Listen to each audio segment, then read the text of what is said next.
हर हर महादेव। श्री शिवाय नमस्तुभ्यं। शंकर भगवान की जय, माता पार्वती की जय, माँ गौरा की जय, भोलेनाथ की जय, शिव पार्वती की जय, नंदी महाराज की जय, गणेश भगवान की जय, काशी विश्वनाथ की जय, बाबा बैद्यनाथ की जय, बाबा अमरनाथ की जय। हर हर महादेव। शिव महापुराण की जय, श्रोतागण की जय, माता पिता की जय। मैं YouTube के जरिए शिव महापुराण की कथा आपके समक्ष ला रही हूँ, तो आप सभी लोग महापुराण की कथा को सुनिए, जिससे आप सभी को शिव महापुराण का ज्ञान हो। और अगर आप लोगों को मेरा महापुराण की कथा अच्छा लगता है तो प्लीज़ मेरे वीडियो को लाइक कर दीजिएगा और चैनल को सब्सक्राइब कीजिएगा, बेल आइकन को प्रेस कीजिएगा, ताकि मैं आगे भी आप लोगों के समक्ष शिव महापुराण की कथा को ला सकूं।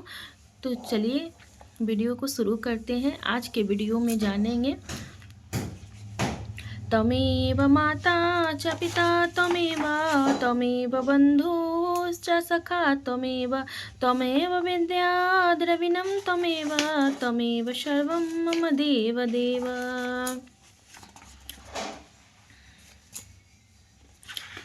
तो दोस्तों, आज के वीडियो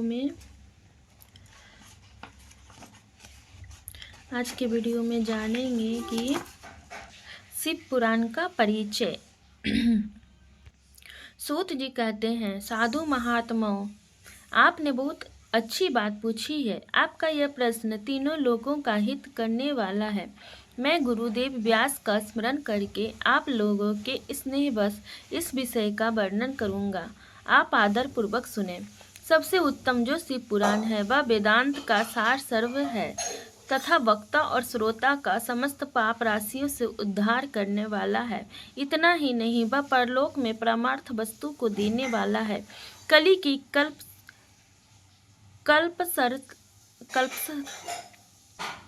कल्मश राशि का विनाश करने वाला है। उसमें भगवान शिव के उत्तम यश का वर्णन है।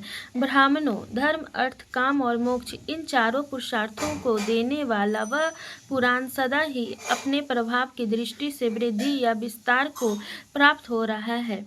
विप्रवरों, उस सर्वोत्तम शिव पुराण के अध्ययन मात्र से वे कलयुग के पापसक्त जीवन श्रेष्ठतम गति को प्राप्त हो जाएंगे। कलयुग के महान उत्पात तभी तक जगत में निर्भय होकर विचरेंगे जब तक यहाँ शिव पुराण का उदय नहीं होगा। इसे वेद के तुल्य माना गया है। इसे वेद कल्प पुराण का सबसे पहला भगवान शिव ने ही प्रणयन किया था।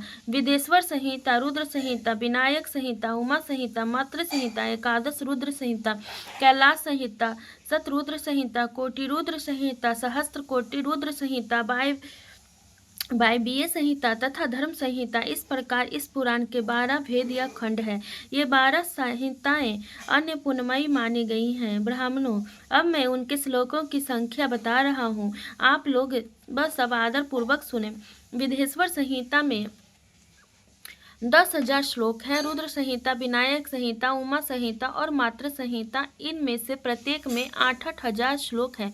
ब्राह्मणों, एकादश रुद्र संहिता में 13,000, कैलाश संहिता में 6,000, शतरुद्र संहिता में 3,000, कोटि रुद्र संहिता में 9,000, सहस्त्र कोटि रुद्र संहिता में 11,000, वायवीय संहिता में 4,000 तथा धर्म संहिता में 12,000 श्लोक है। इस प्रकार मूल शिव पुराण की श्लोक संख्या 1,00,000 है, परंतु व्यास जी ने उसे 24,000 श्लोकों में संक्षिप्त कर दिया है। पुराणों की क्रम संख्या के विचार से इस शिव पुराण का स्थान चौथा है। इसमें 7 संहिताएं हैं। पूर्व काल में भगवान शिव ने श्लोक संख्या की दृष्टि से 100 करोड़ श्लोकों का एक ही पुराण ग्रथित किया था। सृष्टि के आदि में निर्मित हुआ वह पुराण साहित्य अत्यंत विस्तृत था। फिर द्वापर आदि युगों में द्वैपायन आदि महर्षियों ने जब पुराण का 18 भागों में विभाजन कर दिया, उस समय पुराणों का संक्षिप्त स्वरूप केवल 4,00,000 श्लोकों का रह गया। उस समय उन्होंने शिव पुराण का 24,000 श्लोकों में प्रतिपादन किया। यही इसके श्लोकों की संख्या है। यह वेद तुल्य पुराण 7 संहिताओं में बटा हुआ है। इसकी पहली संहिता का नाम विदेश्वर संहिता है। दूसरी संहिता समझनी चाहिए। तीसरी का नाम शतरुद्र संहिता, चौथी का कोटि रुद्र संहिता, पांचवी का उमा संहिता, छठी का कैलाश संहिता और सातवीं का नाम वायवीय संहिता है। इस प्रकार ये 7 संहिताएं मानी गई हैं। इन 7 संहिताओं से युक्त दिव्य शिव पुराण वेद के तुल्य प्रामाणिक तथा सबसे उत्कृष्ट गति प्रदान करने वाला है। यह निर्मल शिव पुराण का भगवान शिव के द्वारा ही प्रतिपादित है। इसे शैव शिरोमणि भगवान व्यास ने संक्षेप से संकलित किया है। यह समस्त जीव समुदाय के लिए उपकारक, त्रिविध तापों का नाश करने वाला, तुलना रहित एवं सत्पुरुषों को कल्याण प्रदान करने वाला है। इसमें वेदांत विज्ञानमय प्रधान तथा निष्कपट धर्म का प्रतिपादन किया गया है। यह पुराण इस ईर्ष्या रहित अंतःकरण वाले विद्वानों के लिए जानने की वस्तु है। इसमें श्रेष्ठ मंत्र समूहों का संकलन है तथा धर्म, अर्थ और काम स्त्री वर्ग की प्राप्ति के साधन का भी वर्णन है। यह उत्तम शिव पुराण के समस्त पुराणों में श्रेष्ठ है। वेद वेदांत में वेद रूप से विलसित परम वस्तु परमात्मा का इसमें गान किया गया है। जो बड़े आदर से इसे पढ़ता और सुनता है वह भगवान शिव का प्रिय होकर परम गति को प्राप्त कर लेता है। दोस्तों, हमने शिव पुराण का परिचय जान लिया है और अब हम अध्याय 3 पढ़ेंगे। साध्य, साधन आदि का विचार तथा श्रवण, कीर्तन और मनन, इन 3 साधनों की श्रेष्ठता का प्रतिपादन। व्यास जी कहते हैं, सूत जी का यह वचन सुनकर वे सब महर्षि बोले, अब आप हमें वेदांत सार स्वरूप अद्भुत शिव पुराण की कथा सुनाइए। सूत जी ने कहा, आप सब महर्षिगण रोग शोक से रहित कल्याण में भगवान शिव का स्मरण करके पुराण प्रवर शिव पुराण की जो वेद के सार तत्व से प्रकट हुआ है कथा सुनिए। शिव पुराण में भक्ति, ज्ञान और वैराग्य, इन तीनों का प्रीतिपूर्वक गान किया गया है और वेदांत वेद सदस्तु का विशेष रूप से वर्णन है। इस वर्तमान कल्प में जब सृष्टि कर्म आरंभ हुआ था, उन दिनों 6 कुलों के महर्षि परस्पर वाद विवाद करते हुए कहने लगे, अमुक वस्तु सबसे उत्कृष्ट है और अमुक नहीं है। उनके इस विवादन से अत्यंत महान रूप धारण कर लिया। तब से सबके सब अपनी शंका के समाधान के लिए सृष्टिकर्ता विनाशी ब्रह्मा जी के पास गए और हाथ जोड़कर विनय भरी वाणी में बोले, प्रभु, आप संपूर्ण जगत को धारण पोषण करने वाला तथा समस्त कारणों के भी कारण हैं। हम यह जानना चाहते हैं कि संपूर्ण तत्वों से परे परात्पर पुराण पुरुष कौन है। ब्रह्मा जी ने कहा, जहाँ से मन सहित वाणी उन्हें ना पाकर लौट आती है तथा जिनसे ब्रह्मा, विष्णु, रुद्र और इंद्र आदि से युक्त यह संपूर्ण जगत समस्त भूतों एवं इंद्रियों के साथ पहले प्रकट हुआ है, वे ही ये देव महादेव सर्वज्ञ एवं संपूर्ण जगत के स्वामी हैं। ये ही सबसे उत्कृष्ट है। भक्ति से ही इनका साक्षात्कार होता है, दूसरे किसी उपाय से कहीं इनका दर्शन नहीं होता। रुद्र, हरि, हर तथा अन्य देवेश्वर सदा उत्तम भक्ति भाव से उनका दर्शन करना चाहते हैं। भगवान शिव में भक्ति होने से मनुष्य संसार बंधन से मुक्त हो जाता है। देवता की कृपा प्रसाद से उनमें भक्ति होती है और भक्ति से देवता का कृपा प्रसाद प्राप्त होता है। ठीक उसी तरह जैसे यहाँ अंकुर से बीज और बीज से अंकुर पैदा होता है, इसलिए तुम सब महर्षि भगवान शंकर का कृपा प्रसाद प्राप्त करने के लिए भूतल पर जाकर वहाँ सहस्त्रों वर्षों तक चालू रहने वाले एक विशाल यज्ञ का आयोजन करो। इन यज्ञपति भगवान शिव की ही कृपा से वेदोक्त विद्या के सारभूत साध्य साधन का ज्ञान होता है। शिव पद की प्राप्ति ही साध्य है, उनकी सेवा ही साधन है तथा उनके प्रसाद से जो नित्य नैमित्तिक आदि फलों की ओर से निष्प्रिय होता है वही साधक है। वेदोक्त कर्म का अनुष्ठान करके उसके महान फल को भगवान शिव के चरणों में समर्पित कर देना ही परमेश्वर पद की प्राप्ति है। वही सालोक्य आदि के क्रम से प्राप्त होने वाली मुक्ति है। उन पुरुषों की भक्ति के अनुसार उन सबको उत्कृष्ट फल की प्राप्ति होती है। उस भक्ति के साधन अनेक प्रकार हैं जिनका साक्षात महेश्वर ने ही प्रतिपादन किया है। उनमें से सारभूत साधन को संक्षिप्त करके मैं बता रहा हूँ।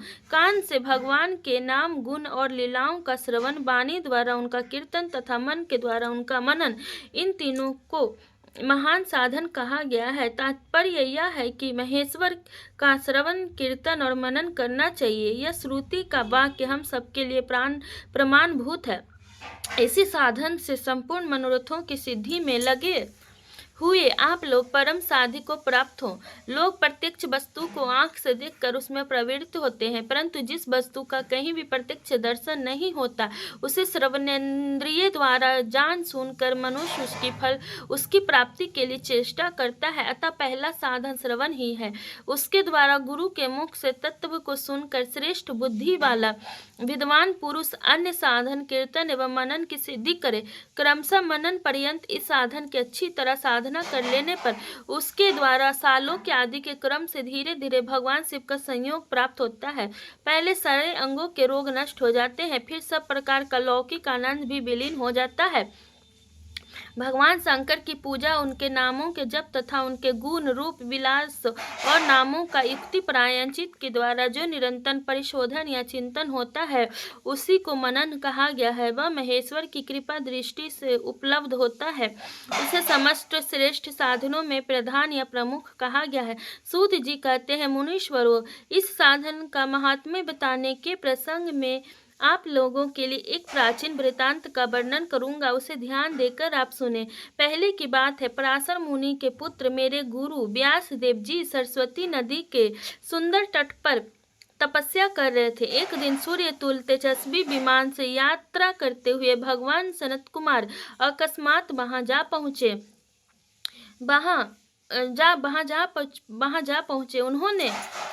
उन्होंने मेरे गुरु को वहां देखा। वे ध्यान में मग्न थे। उससे जगने पर उन्होंने ब्रह्मपुत्र सनत कुमार जी को अपने सामने उपस्थित देखा। देखकर वे बड़े वेग से उठे और उनके चरणों में प्रणाम करके मुनि ने उन्हें अर्घ्य दिया और देवताओं के बैठने योग्य आसन भी अर्पित किया। तब प्रसन्न हुए भगवान सनत कुमार विनीत भाव से खड़े हुए व्यास जी से गंभीर वाणी में बोले, मुने, तुम सत्य वस्तु का चिंतन करो। वह सत्य पदार्थ भगवान शिव ही है जो तुम्हारे साक्षात्कार के विषय होंगे। भगवान शंकर का श्रवण कीर्तन मनन, ये तीन महत्तर साधन कहे गए हैं। ये तीनों ही वेद सम्मत है। पूर्व काल में मैं दूसरे साधनों के संभ्रम में पड़कर घूमता घामता मंदराचल पर जा पहुंचा और वहां तपस्या करने लगा। तदनंतर महेश्वर शिव की आज्ञा से भगवान नंदिकेश्वर वहां आए। उनकी मुझ पर बड़ी दया थी। वे सबके साक्षी तथा शिव पुराणों के स्वामी भगवान नंदिकेश्वर मुझे स्नेहपूर्वक मुक्ति का उत्तम साधन बताते हुए बोले, भगवान शंकर का श्रवण कीर्तन और मनन, ये तीनों साधन वेद सम्मत है और मुक्ति के साक्षात कारण है। यह बात स्वयं भगवान शिव ने मुझसे कही है। अतः ब्राह्मण, तुम श्रवण आदि तीनों साधनों का ही अनुष्ठान करो। व्यास जी से बारंबार ऐसा कहकर अनुगामियों सहित ब्रह्मपुत्र सनत कुमार परम सुंदर ब्रह्मधाम को चले गए। इस प्रकार पूर्व काल के इस उत्तम वृतांत का मैंने संक्षेप में वर्णन किया है। ऋषि बोले, सूत जी, श्रवणादि तीन साधनों को अपने मुक्ति का उपाय बताया है, किंतु जो श्रवण आदि तीनों साधनों में असमर्थ हो वह मनुष्य किस उपाय का अवलंबन करके मुक्त हो सकता है? किस साधन भूत कर्म के द्वारा बिना यत्न के ही मोक्ष मिल सकता है? तो दोस्तों, वीडियो ज़्यादा लंबा होने के कारण कथा को विराम देते हैं और कल से शुरू करेंगे यहाँ से कथा। महेश्वर का ब्रह्मा और विष्णु को अपने निष्कल और सकल स्वरूप का परिचय देते हुए लिंग पूजन का महत्व बताना। तो कल से आप लोग सुनिएगा इस कथा को। तो दोस्तों, शिव महापुराण की कथा सुनने से भगवान भोलेनाथ हम लोग पर कृपा करते हैं। जो भी शिव महापुराण की कथा सुनते हैं, महादेव उन पर अपना कृपा बनाए रखते हैं, उनका हर दुख हर लेते हैं, हर कष्ट हर लेते हैं।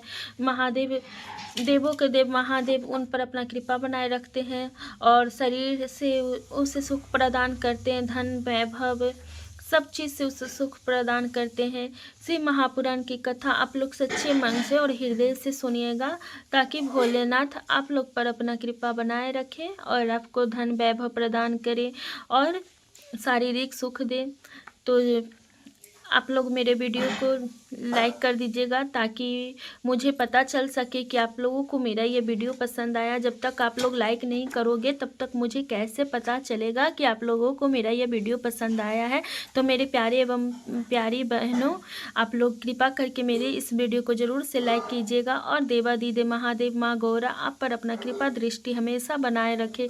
और जो लोग बहुत ही अच्छे से ध्यान से इस कथा को सुन रहे हैं, भगवान उन पर अपना हमेशा कृपा दृष्टि बनाए रखे, उस पर अपनी उसकी हर मनोकामना को भोलेनाथ पूरा कर रहे। तो जो लोग इस कथा को सुन रहे हैं अथवा सुना रहे हैं, महादेव महादेवी गौरी दोनों उन पर अपना कृपा दृष्टि बनाए रखे, उनकी हर मनोकामना को पूर्ण करें। तो यहीं पे कथा को समाप्त करते हैं और कल से शुरू करेंगे कथा का अगला अध्याय।